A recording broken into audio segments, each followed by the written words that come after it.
refletindo em mim. Em nome de Jesus. Amém.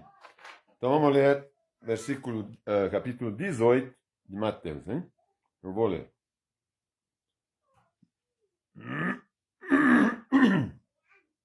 Nessa ocasião, os discípulos vieram a Jesus e perguntaram: afinal, quem é o maior no reino dos céus? Ou no reino dos céus. Então Jesus chamou uma criança pequena e a colocou no meio deles. Uma criança pequena é o contrário de um adulto. Hein? Ele não chamou o adulto. Isso aqui parece assim normal, chama uma criança pequena. Mas ele não é só uma criança pequena. Então é bem o contrário de um adulto. E a colocou no meio delas. Em seguida disse: eu lhes digo a verdade. A menos que vocês se convertem, hein? Se tornam como crianças, jamais entrarão no reino dos céus. Então ele pegou a criança pequena, colocou no meio deles, e falou: a menos que vocês se convertam. Olhou para os adultos, agora falando para os adultos, a menos que vocês se convertem, jamais vocês entrarão no reino de Deus, dos céus. Então, o que acontece? O contraste. O que ele quer falar quando ele se endereça aos adultos? Vocês têm que se converter como uma criança, igual. A conversão é ficar, então, nesse caso, ficar como uma criança, não é? Quem se torna humilde como esta criança é o maior. Veja essa criança pequena. Ela é o maior no reino dos céus. Quer dizer, não a criança em si, mas o fato de ser como tal. Certo? Quem se torna humilde, porque uma criança ela não manda em ninguém. Ela manda uma criança em alguém. Quando quer, até tenta, hein? Até tenta, mas normalmente não dá certo. Não é? Então, ela é humilde, ela tem que obedecer. Uma criança obedece. Não é? Quando se dá ordem, que ela tem que ser educada. Ela não vem sabida. Então, ela tem que obedecer. Para isso, ela tem que ser humilde. A gente tem que ser humilde igual criança. Igual. E não tem que ser criança. A gente tem que ser igual. Ele fala igual, né? Se torne como. Não é se torne uma criança. Se torne como uma criança. Esta criança é o maior no reino dos céus. E quem recebe uma criança como tal, como está, em meu nome, recebe a mim. Quando ele fala quem recebe uma criança, então ele fala o quê? Quem recebe alguma pessoa me recebe. Hein? Se, por exemplo, tem alguém necessitado, eu tenho que receber. Hein? Então, ele se... E quem recebe uma criança como tal, em meu nome, recebe a mim. Então, quer dizer que quando a gente recebe alguém que precisa de alguma coisa, a criança ela sempre precisa de alguma coisa. Ela não é autossuficiente. Ela precisa dos pais, ela precisa de tudo, de casa. Então, a gente recebe como se fosse a Jesus. Então, fazendo o bem, quer dizer que Jesus espera isso da gente. A gente tem que receber as pessoas como se fossem crianças, que não sabem. Eles conhecem a palavra. As pessoas do mundo não conhecem. Elas não têm que ser ensinadas igual a uma criança. Então a gente tem que receber e não rejeitar. Você não pode rejeitar uma criança. Ah, não, vai se virar, vai trabalhar para comer. Não tem como, hein? Não tem como falar a uma criança, não, porque você não vai trabalhar, eu tenho que te dar comida. Não tem jeito. Então, as pessoas também, elas precisam da gente. Elas precisam ser ensinadas na palavra. A gente não pode rejeitá-las. Então, a gente tem que ver as pessoas de fora igual a crianças, que são inocentes. Elas podem ser agressivas, às vezes? Pode. A criança não é agressiva, às vezes. Ela não é birrenta. As pessoas também. Elas são assim, mas mesmo assim a gente não tem que desistir. Certo? Agora, Mas, o versículo 6, mas se alguém fizer cair em pecado um destes pequenininhos, que em mim confiam, teria sido melhor ter amarrado uma grande pedra de moinho ao pescoço e se afogar nas profundezas do mar.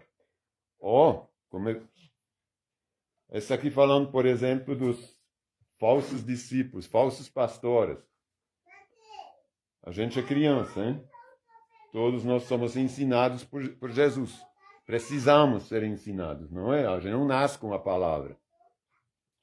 Mas, quem sabe, se alguém fizer cair em pecado um desses discípulos, porque aqui ele está comparando as pessoas a crianças, né? Os humildes, que acreditam, que confiam.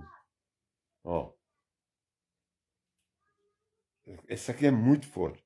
Mas se alguém fizer cair em pecado um desses pequenos, um desses cristãos, que em mim confiam já, teria sido melhor ter amarrado uma grande pedra de moinho ao pescoço e se afogado nas profundezas do mar. Então imagina esses pastores que estão deturpando a palavra, as pessoas que confiam em Jesus, que receberam pelo Espírito Santo essa convicção, depois vão lá na igreja e falam, não, vocês não estão indo nada bem na sua vida porque vocês não dão o dízimo, trazem o dízimo aqui tem o cofrinho lá, para pôr o dízimo, está sempre vivendo vazio esse cofrinho.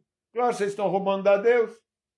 Vocês não estão devolvendo desse. Tem quantos que falam isso? Por exemplo, em relação a dízimo, em relação à oração, em relação a cheio de coisa. Deus, ele não nos dá 100% para devolver 10%. Ele nos dá 100%, é 100% que ele nos dá. Então, vamos devolver tudo, então. Se for. Por que 10%? Não está escrito isso no Novo Testamento. Se a gente está roubando ele, então a gente está roubando ele por 100%. Senão tem que dar tudo de volta. Ele não recebe de Deus. Então, é um absurdo falar que tem que devolver 10%, que 10% é para a igreja. Não é.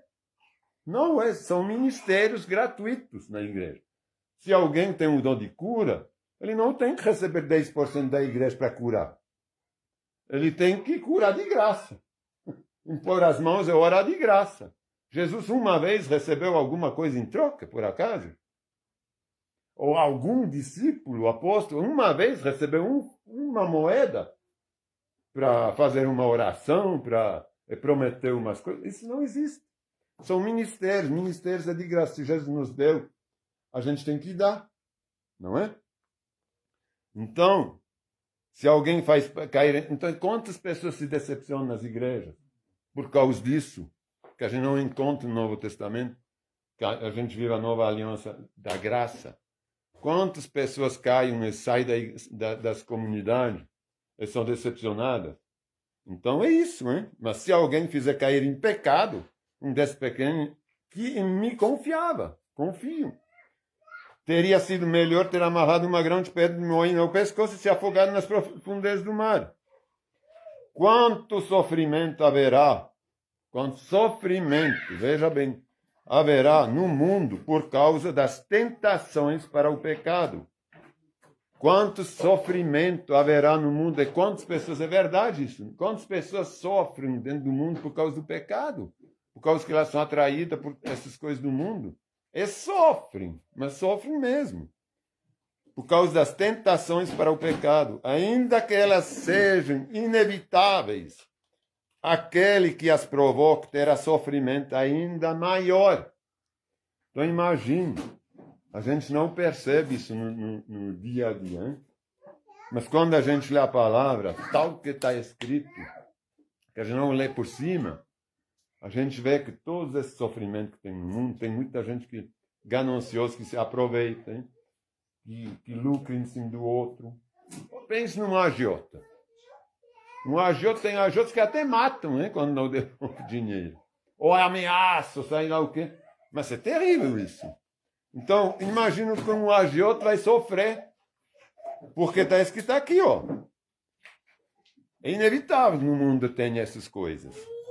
Mas quem as provoca terá sofrimento ainda maior que quem ele fez sofrer. Portanto, se a sua mão, o seu pé, o faz pecar, corte-o e jogue fora. Portanto, vou repetir, se o seu pé, a sua mão vos faz pecar, corta ele, melhor. É melhor entrar na vida eterna com apenas uma das mãos ou apenas um dos pés que ser lançado no fogo eterno com as duas mãos e os dois pés. É bem melhor, hein? Quando a gente vê que a gente está pecando, tem que fazer de tudo, para a gente sair fora desse. Até se a gente tem que sacrificar alguma coisa, vamos supor. Eu ganhei muito dinheiro com trabalho lícito, não coisa ilícita. Mas eu estou porque o dinheiro é a raiz de muitos males. Aqui está escrito de todos, mas é de muitos. Porque quando a gente é cristão, a gente pode até resistir. Mas vamos supor que eu ganhei muito dinheiro, agora sou milionário, tenho sei lá quantos contos, cada conto está com milhões. Aí eu me afasto do Senhor. Eu começo a comprar coisas, a convidar gente, aí eu começo as festinhas, começo isso, não é? Aí eu conheço gente, eu me afasto, me faz pecar. Essa vida de luxúria, de tudo. Aí eu entro no pecado.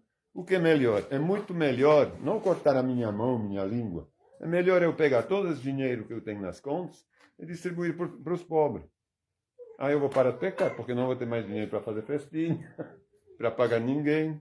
É isso que ele está falando. É muito melhor você entrar no reino de Deus humilde, até sem uma mão, sem um pé, mas isso ou sem dinheiro, mas é uma demonstração clara que você quis realmente seguir a Deus. Deus vai reconhecer isso, com certeza. E se o seu olho o faz pecar, arranque-o e jogue-o fora. É melhor entrar na vida eterna com apenas um dos olhos que ser lançado no inferno de fogo, com os dois olhos. Tomam cuidado para não desprezar nenhum destes pequenininhos, nenhum desses cristãos que se tornam humildes, hein? Certo? Pois eu lhes digo que no céu os anjos deles estão sempre, os anjos deles, dos cristãos, certo? Estão sempre na presença do meu Pai Celestial. Ó, você vê uma coisa? Quando ele fala de pequenininhos, é que ele nos compara a humildes. É óbvio que ele não fala de crianças, né? Ele está falando como criança, certo? Pois eu lhes digo que no céu, os anjos deles, que são a serviços dos discípulos e servos de Deus, estão sempre na presença do Deus celestial. E o Filho do Homem, que é Jesus, veio para salvar os que estão perdidos. Ele não veio para salvar os salvos. Ele veio justamente salvar os perdidos, que são essas pessoas que a gente tem que ver como crianças a serem ensinadas. Porque se a gente vê eles como malfeitores, como ladrões, como sei lá o quê, como assassinos, como indigentes, a gente não vai querer os ajudar. Então, mas ele veio para salvar os que são perdidos. A gente tem que pensar que a gente estava perdido. A gente estava igual. E a gente se deixou salvar por ele. Então a gente nunca pode rejeitar uma criança. São crianças. Vamos pensar que as pessoas que são ímpios são crianças. É muito mais fácil. Assim, no exemplo que ele dá, para a gente acolher um drogado, um sei lá o quê, até um malfeitor. É muito mais fácil de acolher se a gente vê nele uma criança que precisa ser acolhida e ensinada, que se a gente vê alguém ruim. Porque a pessoa em si nunca é ruim. A gente sabe que ela é manipulada. Porque quando você fala com qualquer uma pessoa, ela começa a derreter, pode ser o pior criminoso. Ele começa a derreter e a chorar quando ele se toca. Hein? Então as pessoas em si são boas. São todas crianças que querem ser ensinadas e que querem uma vida melhor.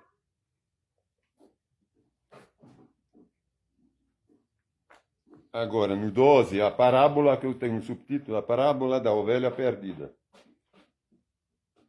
Se um homem tiver 100 ovelhas, a gente vai pensar nessas ovelhas como se fossem crianças, hein? A gente é um pastor que tem as ovelhas, que cuida dos seus irmãos. Se um homem tiver 100 ovelhas e uma delas se perder, o que vocês acham que ele fará, este homem? Não deixará as outras 99 nos montes e sairá à procura da perdida? E se a encontrar, eu lhes digo a verdade, ele se alegrará por causa dela, mais que pelas 99 que não se perderam. Da mesma forma, não é da vontade do meu Pai no céu que nenhum destes pequenininhos se perca. Então, de novo, ele pega as ovelhas, e no mesmo ele coloca os pequenininhos. A ovelha é a mesma coisa. As ovelhas somos nós. Os pequenininhos, as crianças somos nós. Ou quer dizer, é os que precisam ser salvos. Né? A que está perdida, ou o pequeno, a criança que precisa dos pais, ou a ovelha que precisa de Jesus. Então, se uma está perdida, se a gente vê que uma pessoa se desgarrou, um irmão, tem que correr atrás. A gente tem que correr atrás. Não vai falar, deixa ele, problema dele. Não pode, tem que deixar as 99 e correr atrás do irmão. É tentar trazer ele de volta. Porque quando ele fala assim, no versículo 13, e se a encontrar, eu lhes digo a verdade, ele se alegrará por causa dela, mais que por causa das outras. Esse ele é Jesus, não é? É Jesus, não é só o pastor aqui, mas é Jesus. Ele vai se alegrar quando alguém traz um irmão de volta para o caminho. Quando ele se afastou, é que ele traz de volta. Ele vai ser muito alegre. Como corrigir um irmão? Isso tudo na mesma forma de não deixar se perder ninguém, né? É de ensinar. Se um irmão pecar contra você, está escrito pecar. Não está escrito se um irmão fala uma coisa, ou sei lá, faz uma besteira. Se um irmão pecar contra você, uma coisa que é contra a palavra, não é um desentendimento, isso não é pecado, isso não vai afastar ninguém do amor de Cristo. Né?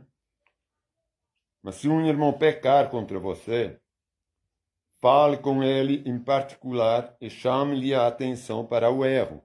Por exemplo, se alguém vai falar, por exemplo, eu falo mal do Wagner, mas mal mesmo, sei lá, uma coisa que não é verdade. É contra a palavra. Eu estou desonrando a imagem do Wagner na frente dos outros ou lá fora. Então, eu tenho que chamar a atenção. Não, mas você não, como você fala isso? Eu nunca fiz isso, você não tem prova, esse ciclano que falou, que não é irmão, e você vai repetindo. Isso não é verdade. É mentira. Então isso é um pecado. Mentira é um pecado que afasta do Senhor. Porque o pai da mentira é o diabo. Então quando a gente começa a mentir, ou a difamar, então a gente peca. Porque a gente é filho do diabo. Não é mais filho de Jesus, de Deus. Então, se um irmão pecar contra você, fale com ele em particular. Aí, e chame a atenção para o erro. Se ele ouvir, você terá recuperado seu irmão. Maravilhoso, voltou lá no caminho certo. Todo mundo se alegra. Mas, se ele não o ouvir, então leve consigo um ou dois outros e fale com ele novamente. Ele não fala aqui. Se ele não te ouvir, vai buscar 2 ou 3 e fala para eles falar com ele. Não está escrito isso. Está escrito, fala você, continua você a falar, é com você. Entre nós dois, certo? Então, não vou chamar 2, 3 outros, falar, então fala lá com o Wagner, ou fala comigo, você vai falar com o Wagner? Não. Ele fala você. E fale com ele novamente. Mas na frente dos outros. Para que tudo que você disser seja confirmado por 2 ou 3 testemunhas. Assim a gente vai eliminar todas as dúvidas. As coisas estão na luz, estão claras. Não é só entre eu e eu. Não, eu não quis escutar. Então, peraí, vamos pôr tudo na luz. Tudo que é escondido é do capeta. Tudo que é posto na verdade, na justiça, na luz, é a verdade. A verdade vai aparecer. Se ainda assim ele se recusar a ouvir, apresenta o caso à igreja.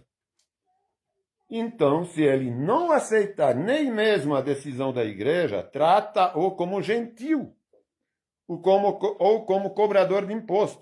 O cobrador de imposto era a pior raça. Desculpa, mas é verdade, está na Bíblia. Os cobradores de impostos eles eram vistos como traidores do povo, porque ele se colocava a serviço dos romanos, que eram os inquisitores, hein, que dominavam. Além de cobrar o imposto para o inimigo, eles eram judeus, israelitas, mas chamava eles de publicanos. O publicano era o israelita que trabalhava para o romano. Aí quando ele cobrava, em vez de cobrar o que o romano estava pedindo, ele cobrava 2, 3 vezes mais e roubava. Entregava uma parte para o romano, o resto era para eles. Então todos eram milionários. César era romano. Hã? Não entendi. César era romano. Sim, era o chefe dos romanos, o César. Aí, é por isso que ele fala, Jesus, Ele falou, dá César o que é de se, em relação a imposto, eles tinham que pagar imposto e a gente também tem que pagar imposto. Uma coisa é pagar o imposto certo, outra coisa é o publicano que via o cobrador de imposto, porque lá não tinha casa lotérica, hein? Para ir pagar. Era superfaturado. Se cobrasse 50, ele cobrava 150. Exatamente. Aí os romanos empregavam os judeus. Eles falam, não, vocês sabem quem tem dinheiro e quem não tem. Então, vocês vão cobrar lá deles, aí vocês trazem para a gente. Como não tinha banco, não tinha casa lotérica, então tinha que ser eles. Aí os publicanos iam, aí eles sabiam, eles cobravam nos olhos azuis dos caras. O cara que tinha uma aparência boa, um carro bom, quer dizer, uns cavalos na coisa, hein? Aí, não, o imposto que o romano quer é isso. Ele falou, se não pagar isso, ele vai vir pegar 3 cavalos teus. Entendeu? Aí os caras pagavam. Só que não era, o romano não sabia nem quem era quem. Não é? Então eles tinham a confiança dos romanos. Aí eles se enriqueciam. É por isso que eles eram odiados. É por isso que a palavra chama eles quase de traidores. Hein? Você vê que tem que trata-o como gentil, como se não fosse cristão, ou como cobrador de impostos, ou como um traidor. Eu lhes digo a verdade, o que vocês ligaram na terra terá sido ligado no céu, e o que desligaram na terra terá sido desligado no céu. Olha como é importante isso.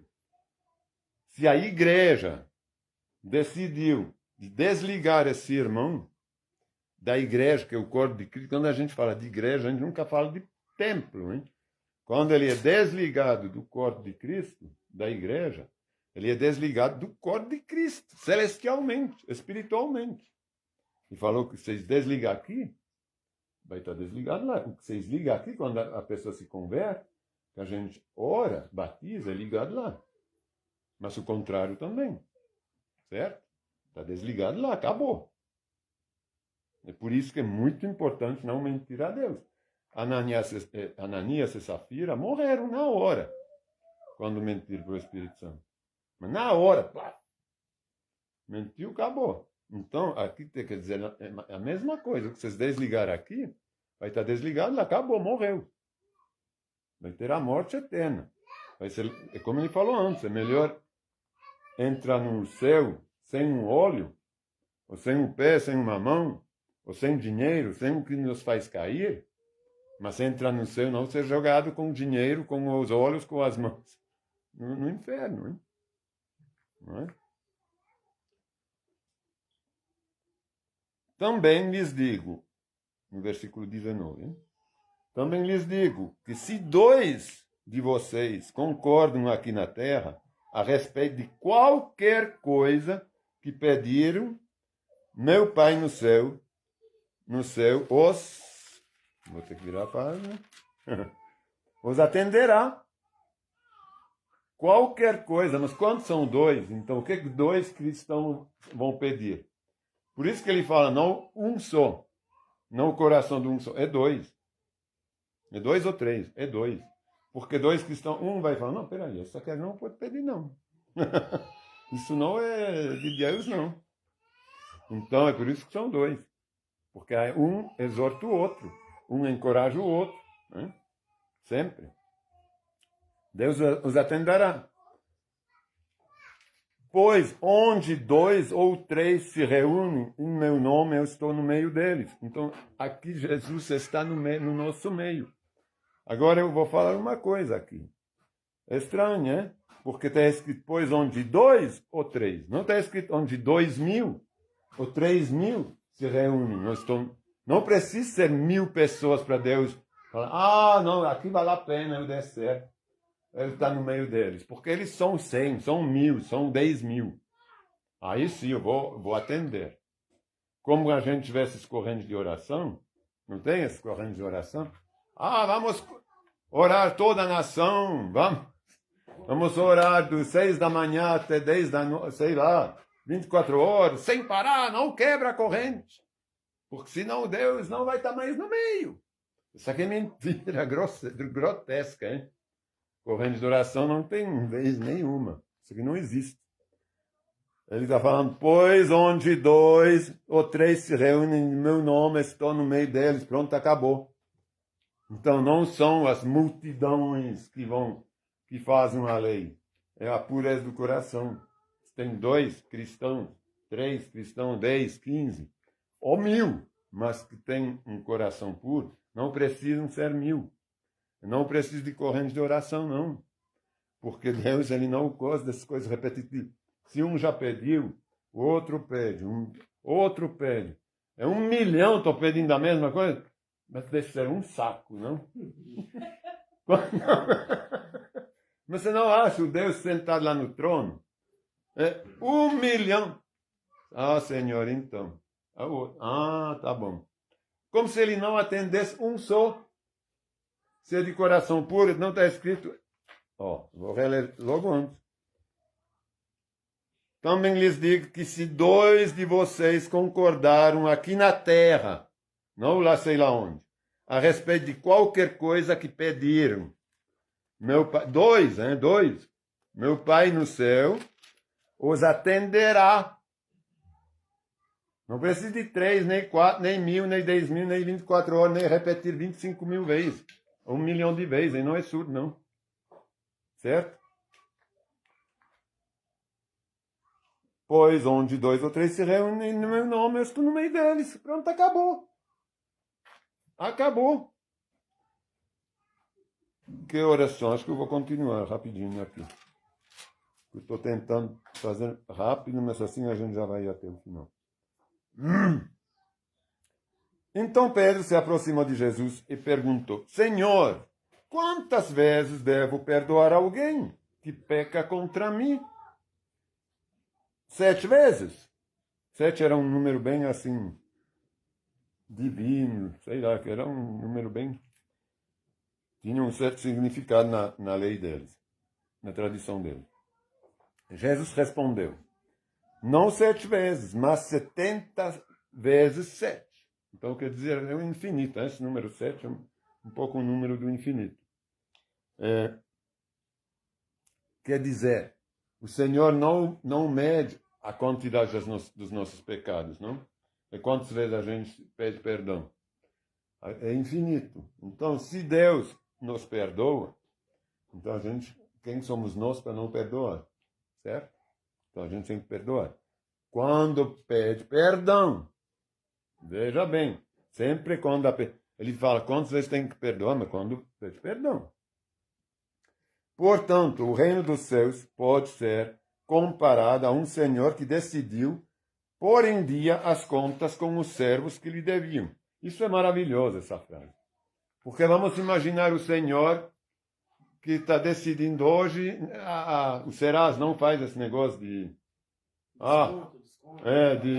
de lei, como Tem um nome para isso. Mutirão.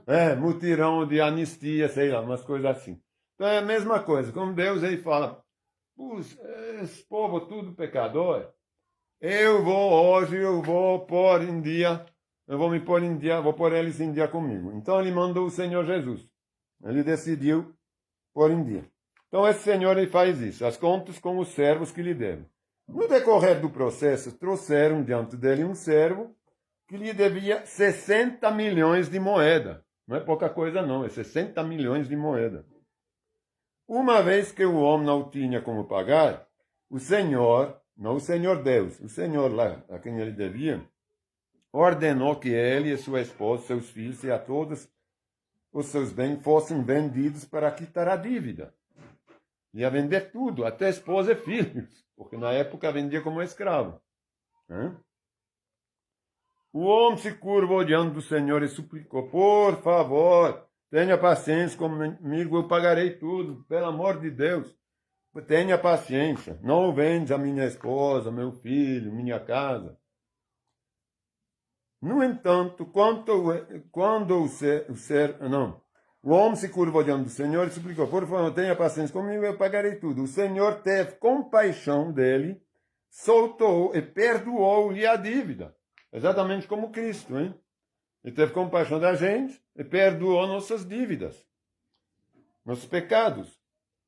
A gente estava em dívida com Deus. No entanto, quando o servo saiu da presença do Senhor, é isso que a gente estava falando. Quando tudo vai bem, a gente sai, vai lá no mundo, a gente sai da presença do Senhor, não é? Foi procurar outro servo que trabalhava com ele e que lhe devia 100 moedas de prata. Só 100. Talvez seja muito já. Agarrou-o pelo pescoço e exigiu que ele pagasse de imediato. Rapaz, você me paga agora, hein? O servo se curvou diante dele e suplicou, tenha paciência comigo, eu pagarei tudo. O credor, porém, não estava disposto a esperar. Mandou que o homem fosse lançado na prisão até que tivesse pago toda a dívida. Quando os outros servos, companheiros dele, viram isso, ficaram muito tristes.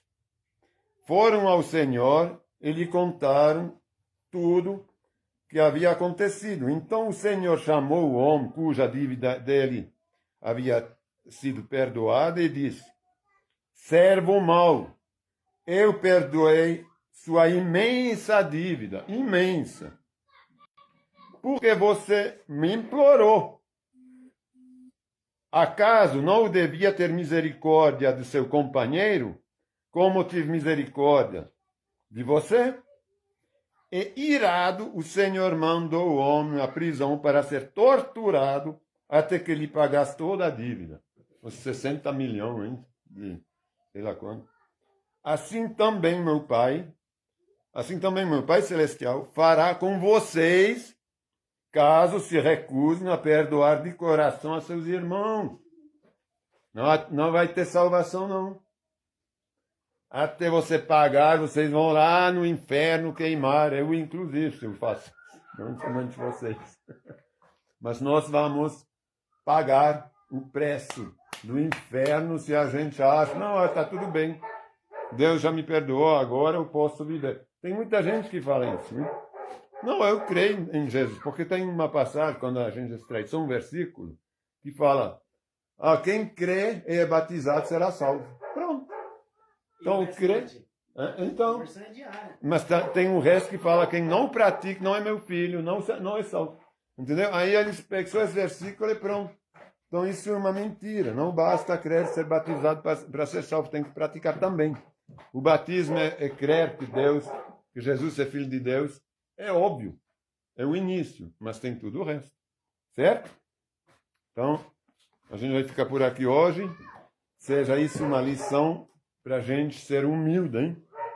Para a gente se apresentar na frente de Deus como criança.